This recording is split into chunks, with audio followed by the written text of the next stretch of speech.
Anak, nakakaya sa mga kapitbahay pag nakita ka. It's okay. Anak, baka iniisip wala tayong pakain sa'yo. Anak, paano kayo papaliwanag yung... Anak. Ay, sus. Anak.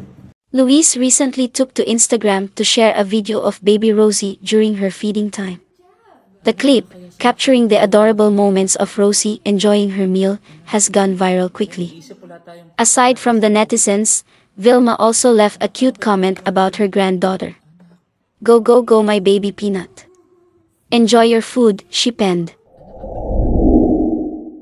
Rafael Landicho turned 11 and he got the sweetest surprise from Kapuso primetime queen Marian Rivera on Instagram.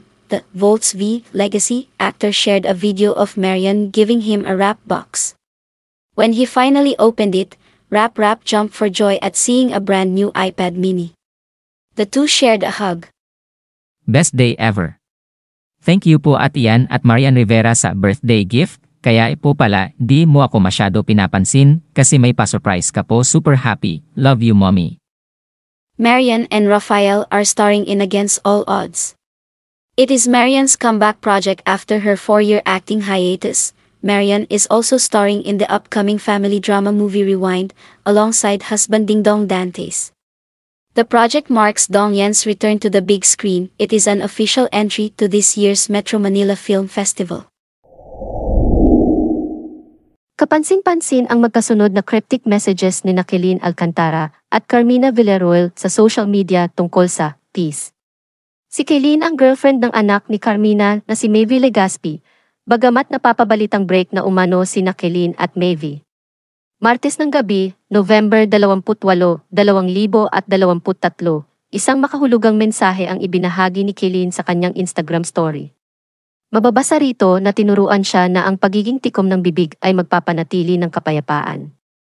Hanggang sa na-realize niya kung kaninong katahimikan ang kanyang pinananatili, post ni Killeen. "I was taught that keeping quiet kept the peace. Until I realized, whose peace is it keeping?" Samantala, ngayong Miyerkules, November 29, isang maiksi at makahulugang mensahe naman ang ibinahagi ni Carmina sa kanyang ex, dating Twitter account. Sabi sa kalakip na photo message nito, "Protect your peace." Caption niya ay praying hands, heart, at praying hands emojis.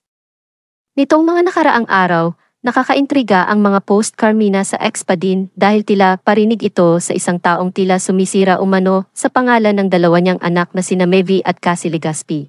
Sabi ni Carmina sa unang post niya noong November 25, published as is, "Dear Maevie and Cassie, people can destroy your image, damage your personality, create rumors about you, but they can never take away your good deeds. Because no matter how they describe you, you will always be admired by those who know you best." Noong November 26 naman, ganito naman ang post ni Carmina, "Mom knows best." Ayon sa netizens, tila parinig ito kay Killeen matapos ang mga makahulugang tweet nito noong November 24 na, "I knew it." Saad naman ni Killeen sa TikTok, "Iba ka TikTok. I knew it." Manay, alam mo ba kung pinafollow ka ni Andrea, ni Kat, or ni DJ? Alam ko!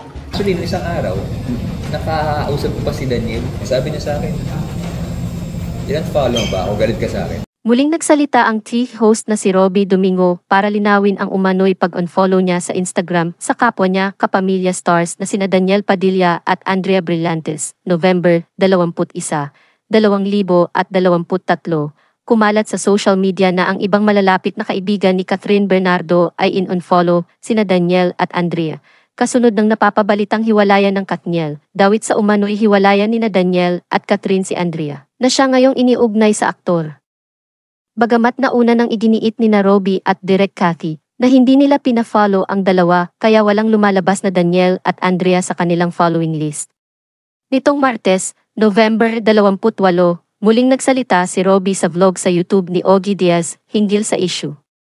Tanong ni Ogie sa Kapamilya TV host, "Robby, sinagot mo na ito pero maikli lang yung sagot mo na parang hindi totoo yung news na in-unfollow mo si Andrea at Daniel.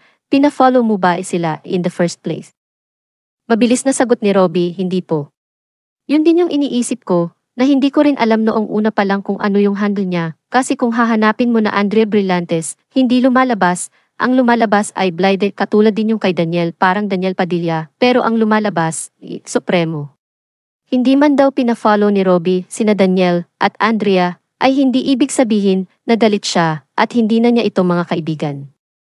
Saad niya, it doesn't mean na kung hindi ko sila pina-follow, hindi ko na sila kaibigan. Parang for me, yung relationship ko with them transcends yung pagpa-follow-follow.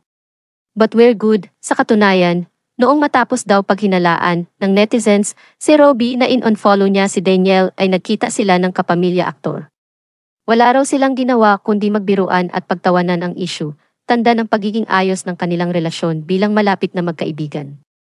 Kwento ni Robbie, actually noong isang araw, nakausap ko pa si Daniel at nagtawanan kami. Yun yung meron siyang movie conference or story conference, nagbiruan lang kami. Sabi niya sa akin, in-unfollow mo ba ko? Galit ka sa akin tapos ayon, nagtawanan lang kami. Dahil for us, hindi issue talaga yon. Sapat na raw kay Robbie na pina-follow niya ang nobya ni Daniel na si Catherine, na contact niya sa kung anong nangyayari sa kanilang dalawa, anya, pina-follow ko naman si Catherine. Para sa akin, naka-package deal na sila na kapag may live update, makikita ko kay Catherine. Ikli lang yung sagot mo doon bilang sagot mo na parang hindi totoo yung news na in-unfollow mo si Andrea. Pinalo mo ba siya in the first place? Hindi po. Maaaring may magtanong daw kung bakit hanggang ngayon ay hindi pa rin pina-follow ni Robbie sina Daniel at Andrea. Gayong alam na nito ang kani-kanilang ay handler, depensa ni Robbie. Desisyon niyang hindi tuluyang i-follow ang dalawa para sa ikatatahimik at peace of mind niya. Saad niya, for Amwa sanity siguro na ang daming nangyayari, lalo na ngayon na hindi ko siya ma-handle, yung social media. Kasi ang social media for me ay pag-update sa akin ng iba pang pangyayari pero, especially in the past few years, ang dami ng stresses sa buhay, mula sa lockdown, election, itong mga preparation, tapos ito pang nangyari sa aming dalawa ng mapapangasawa ko, kaya teka lang, lalayo muna ako sa ingay. Para muna sa akin, for Amwa's sake, hindi rin naman ako masyadong maswipe sa social media, Hindi man daw siya nakafollow sa dalawa ay siniguro naman ni Robbie na wala siyang problema sa mga ito, diin niya. Bakit ako mag-unfollow, lalong-lalo na wala naman akong issue sa kanila, saka lalong-lalo na lagi kaming magkikita. Kaya kung ano man ang nangyayari, it's with them, not with me, it doesn't concern me kasi okay kami. Okay na okay kami. Sundot na tanong ni OG, but you're okay with Andrea also, sagot ni Robbie, I am okay, kasi we got to work together sa It's Your Lucky Day, tapos sa different interviews sa ASAP, especially yung Gold Squad laging dumadaan yan sa studio. Doesn't mean na kung hindi ko sila pina-follow, hindi ko sila kaibigan. Nag-on lang kami, sabi niya sa akin, follow ba ako, galit ka sa akin. Tapos, tawanan lang kami. Dahil, for us, hindi issue yun talaga. Naman ang meron na nangyayari, it's with them, not with me. It doesn't concern me kasi okay kami. Okay na okay kami lahat.